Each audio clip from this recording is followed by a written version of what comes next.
नमस्कार दोस्तों, मैं हूं आशिमा त्यागी। दोस्तों, आज का जो मुद्दा है, आज का जो वीडियो है, बेहद खास है। उस मुद्दे पर मैं आऊं उससे पहले मैं एक तस्वीर पर बात करना चाहूंगी जो आप अपने फोन स्क्रीन पर भी देख रहे हैं, क्योंकि तस्वीरें कभी कभी पूरी कहानी बयां कर देती है। दोस्तों, सावन का पवित्र महीना चल रहा है। हिंदु धर्म इसे सबसे पवित्र समय जो है वो मानता है और माना भी चाहता है। कावड़ यात्रा, व्रत, उपवास, पूजा अर्चना, शिव भक्ति, हर तरफ एक धार्मिक माहौल जो है वो होता है, सड़कों पर दिख भी रहा है। इस दौरान मांस मछली खाना तो दूर, उसकी बात करना भी कुछ लोग पाप समझते हैं। इसी सावन में एक तस्वीर सामने आती है दोस्तों, जिसका मैं जिक्र कर रही थी, जिसमें बीजेपी के सहयोगी दल जेडीयू के सांसद और मोदी सरकार के मंत्री लल्लन सिंह एक आयोजन में मीट परोसते नजर आ रहे हैं। और दोस्तों, हैरानी की बात तो यह है कि वो तस्वीर सोशल मीडिया पर तो वायरल हो रही है, लेकिन देश का मीडिया चुप है, खामोश है। वही मीडिया जो तेजस्वी यादव और राहुल गांधी की मछली खाने वाली तस्वीर पर चीख चीख कर कह रहा था कि हिंदू भावनाओं को कहीं ना कहीं अपमानित किया जा रहा है, हिंदू भावनाओं का अपमान हो रहा है, और आज चुप है वही मीडिया। कोई न्यूज चैनल इस तस्वीर पर बहस नहीं कर रहा है, कोई हिंदू संस्कृति खतरे में का जो प्रोपेगेंडा नहीं चला रहा है, कोई भगवादारी संगठन इस पर सड़क पर नहीं उतरा। क्यों? सिर्फ इसलिए कि मीट परोसने वाला इंसान सत्ता के साथ खड़ा है। आप लोगों से हमेशा की तरह एक अपील कि इंसाफ की आवाज को बुलंद करने के लिए और सच्ची पत्रकारिता के लिए हमारा सहयोग करें। साथ ही डिस्क्रिप्शन पर दिए गए लिंक को ओपन कर ज्वाइन बटन दबाकर आप हमसे सीधा जुड़ सकते हैं। तो इस मुहिम में हमारा साथ दे कि हम आपकी आवाज को बुलंद कर सकें। खैर, आज के मुद्दे पर आते हैं।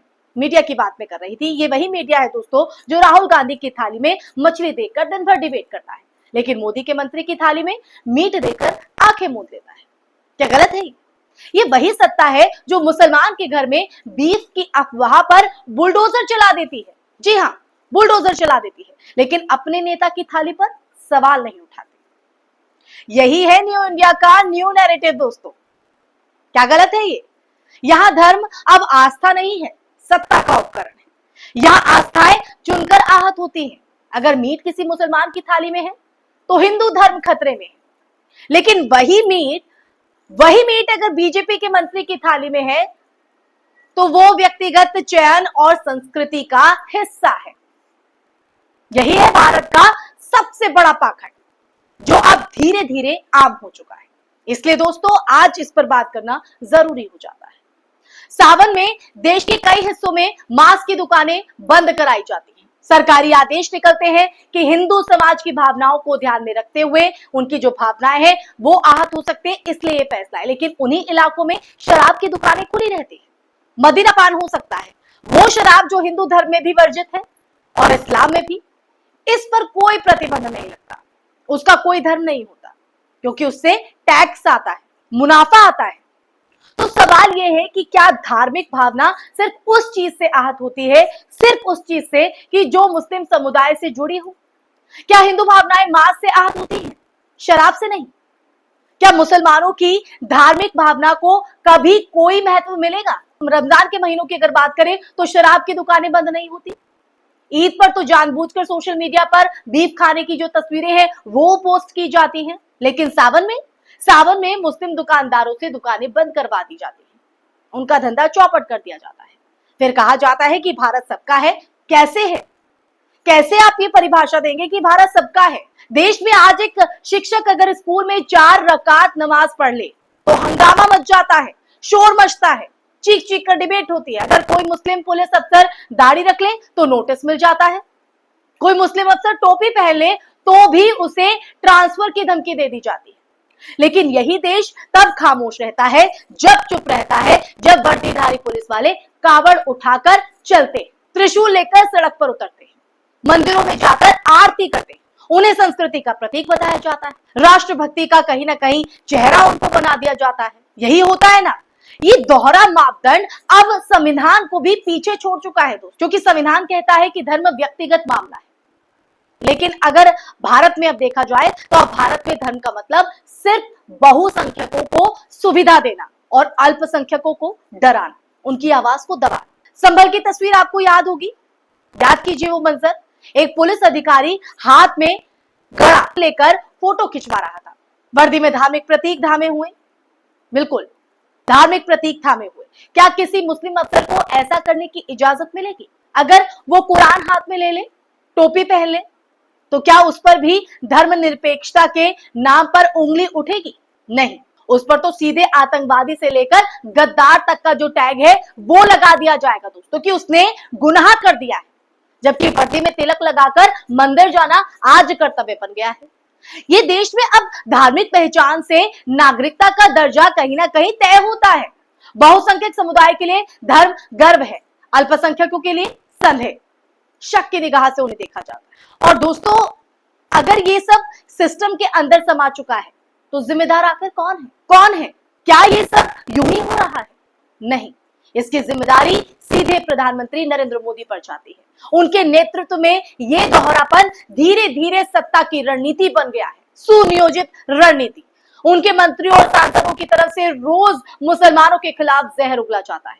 किसी भी मंच से आप देख लीजिए, किसी भी भाषण को आप सुन लीजिए, कोई लव जिहाद की बात करता है, कोई हिजाब हटाओ का नारा लगाता है, और कोई अजान बंद करो की मांग करता है। और मांग करता है नहीं, उसे अमल में भी लाया जाता है। लेकिन मोदी जी चुप रहते हैं, ना कभी फटकार, ना कोई कार्रवाई। ये कहीं ना कहीं जो चुप रहना है, ये चुप्पी सहमति का संकेत है दोस्तों। ये खामोशी उनके एजेंडे की सबसे मजबूत ताकत बन चुकी है। नीतीश राणे का हालिया बयान आपको याद होगा, जो हालिया उन्होंने बयान दिया है, इसका सबसे ताजा उदाहरण। वो कहते हैं कि अजान मराठी में दी जाए, यानी अब मुसलमानों को यह भी बताया जाएगा कि वो कौन सी भाषा में प्रार्थना करें। क्या अब मंदिरों में भी आप कहेंगे कि गायत्री मंत्र संस्कृत में नहीं, मराठी या हिंदी में पढ़ा कीजिए? क्या साधु संतों से भी आप ये कहा जाएगा कि अपने मंत्रोच्चार स्थानीय भाषाओं में करें? कह सकते हैं? नहीं, क्योंकि मामला मुसलमानों से है, क्योंकि मकसद सिर्फ उकसाना है, अपमानित करना है, बहुसंख्यकों के वोट बैंक को ठोस कहीं ना कहीं करना है। क्योंकि इस देश में अगर कोई मुस्लिम युवा टोपी पहन लेना तो उसे कट्टरपंथी बना दिया जाता है। टोपी पहनना ही गुनाह है। अगर नमाज पढ़े तो देश विरोधी, अगर बीफ खाए तो हत्यारा। कौन है ये दायरे तय करने वाले? लेकिन वही काम अगर बहुसंख्यक समाज का व्यक्ति करे तो वो संस्कृत, परंपरा, ये धार्मिक भेदभाव अब सिर्फ सामाजिक नहीं दोस्तों, संस्थागत बन चुका है। और हम और आप इसका टारगेट हो रहे हैं। स्कूल, पुलिस, सेना, न्यायपालिका, हर जगह ये विष जो है वो कहीं ना कहीं फैलाया जा रहा है, ये जहर घोला जा रहा है, एक खाई पाट जो है बनाई जा रही है, जिसे पाटना मुश्किल हो जाएगा अगर यही चलता रहा। अब सवाल आप लोगों से है, जनता से है, क्या हम अब भी खामोश रहेंगे? क्या हम अब भी इस पाखंड को स्वीकार करते रहेंगे? क्या हम सिर्फ इसलिए आंखें मूंद लेंगे क्योंकि जो अन्याय हो रहा है वो किसी और के साथ हो रहा है? नहीं, अगर आज हम चुप रहे, आप चुप रहे, तो कल यही दोहरी नीति हमारे दरवाजे पर भी दस्तक देगी दोस्तों, खड़ी होगी। ये लड़ाई किसी धर्म के लिए नहीं है, बल्कि इंसाफ के लिए है, इंसानियत के लिए है। ये संघर्ष संविधान को बचाने का है, उस भारत को बचाने का है जो भगत सिंह, अंबेडकर और गांधी का सपना था दोस्त, ना कि नफरत, पाखंड और भेदभाव पर खड़ा हुआ भारत। तो तय कीजिए, आप कौन सी भारत में रहना चाहते हैं? अब वक्त है बोलने का, अब वक्त है सवाल पूछने का, और अब वक्त है सत्ता से जवाब मांगने का। क्योंकि जब सत्ता में धर्म के नाम पर अन्याय करे और जनता चुप रहे तो लोकतंत्र मर जाता है। हमें इस मौत को रोकना होगा, सच बोलकर, संविधान के साथ खड़े होकर, और हर इस झूठ को उजागर करके जो तस्वीर के पीछे छिपाया जा रहा है। क्योंकि चुप्पी अब गुनाह है और सवाल पूछना क्रांति।